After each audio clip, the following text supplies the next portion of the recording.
Hello, my name is Hannah. I'm helping organise with Shanu. I am a survivor myself of domestic violence. It was quite a while ago now, but same as Eve, it's still like bubbles up something inside you when you're talking about it. Because we were talking about this earlier outside, like even though we've lived it, and I would say that we're over the hurdles of it now, and it doesn't really feel like it happened to us, would you say? Yeah, when you read it back, it's like you're reading somebody else's story, and that bubbles up all sorts of emotion. And you think, how on earth did that happen to me? Like, how? Like, I would never allow that to happen now, but it does. So I'm going to tell you a little bit about my story, not about what happened, but what I believe led me to be in a domestically abusive relationship and what I've gone on to achieve since then. So bear with me. So thank you everyone for being here today. Growing up, I had an emotionally absent parent. I don't know if anyone can relate to that. Someone that I learned to obey, and rather than turn to for comfort, it was someone who I learned to obey. And very early on, I understood love wasn't freely given. It was something you had to earn through compliance, through silence, through an extension of your parents. What I found is, sort of growing up in the 90s, we're encouraged to be extensions of our family rather than having our individual thoughts. So I remember watching my friends with their caregivers, laughing together, speaking openly, and being comforted instead of corrected. What I had was a sort of grief and definitely a need to be loved during my teenage years, but I didn't know what it was then.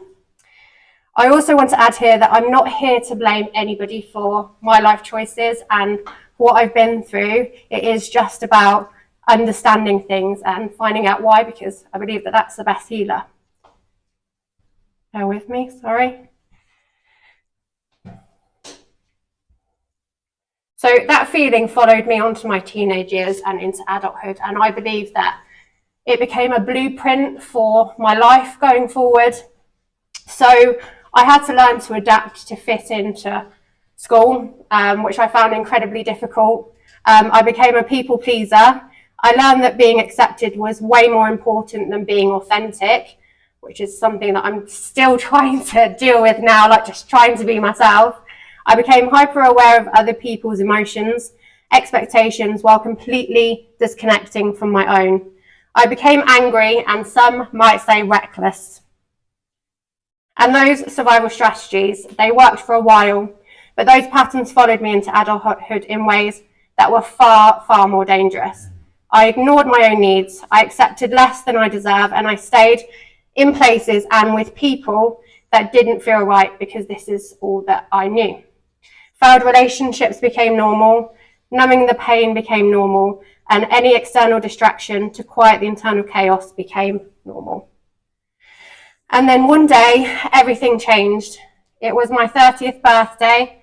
I was still vulnerable, but I'd reached a place in my life that felt sort of manageable, like on an even keel, just not great, but we dealt with it. And on that day, I met the worst kind of man, unfortunately. To me, he felt different. He asked questions, he paid me attention, and he made me feel seen, maybe for the first time that I'd always thought that I'd wanted. But what I didn't understand then was that he wasn't seeing me, he was actually studying me and trying to mirror me. Learning exactly who I needed him to be so that I would trust him, and it worked. Before long, I found myself in a relationship that was physically, emotionally abusive, but the thing that left the biggest scar was the coercive control, as Eve spoke about earlier. You see, when you are being coercively controlled, you question your own sanity, and when the abuser finds out your flaws, they use them against you to make you feel even more reliant on the abuser. The relationship itself was relatively short, but it felt like an eternity. He tracked my phone, he called me names, he isolated me, and he assaulted me multiple times, which resulted in medical care. So I asked myself, how did I end up here? It wasn't about him. If it hadn't been him, I believe that it would have been somebody else who I fell into that sort of relationship with. Because the way that I saw myself, The way that I understood love, the energy that I carried from my past, made me vulnerable in ways I didn't yet understand. I was living out a pattern that started long before I ever met my abuser. Eventually, I managed to leave. I always struggle with this, but it wasn't easy. There was one night where the violence escalated so badly that I genuinely believed I might not survive, and that was my turning point. I got out. There was a long road that followed, one that included a court case, which in itself felt like another form of abuse. In the end, he pleaded guilty and he was sentenced to nearly 4 years in prison after dragging me through what I thought was going to be a trial, same as Eve, and they like to use that as the last resort to hold the narrative. And while I was grateful for the justice, it didn't take away the pain, the guilt and the shame I felt, because the real work was still ahead. In the aftermath of everything, and even when I was experiencing the abuse, I needed somebody to talk to. Someone who would listen without judgment, someone who wouldn't ask, why didn't you leave sooner, but instead help me understand domestic abuse, help me lift that shame so I could move on with my life. I needed connection, a friendly face who wouldn't pressure me, but I couldn't find it anywhere. I know I needed to help myself, but how? So I asked myself again, how did I get here? I went on a self-discovery journey after this. I travelled to events like this one today. Couldn't find any in Northampton. I had to travel to London to go to them to help me heal and meet like-minded people. And it was from meeting people like myself that led me to ask the question again, how did I get here? Not from a place of blame, but from a place of truth.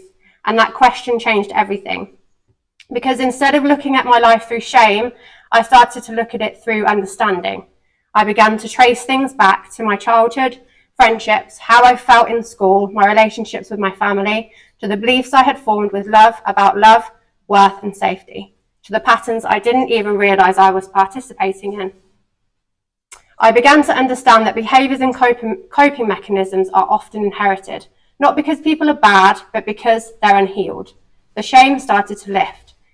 The self-blame started to fade, because I believe you cannot heal what you do not understand.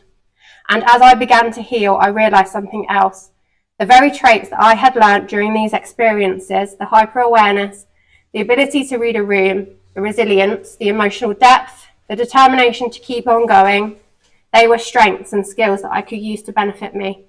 They just needed the right environment. And instead of using those skills to survive unhealthy situations, I began to use them to build something meaningful.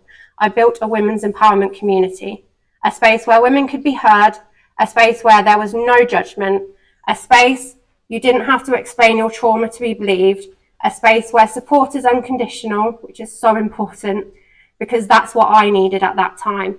It's filled with women who are asking the same questions I once did.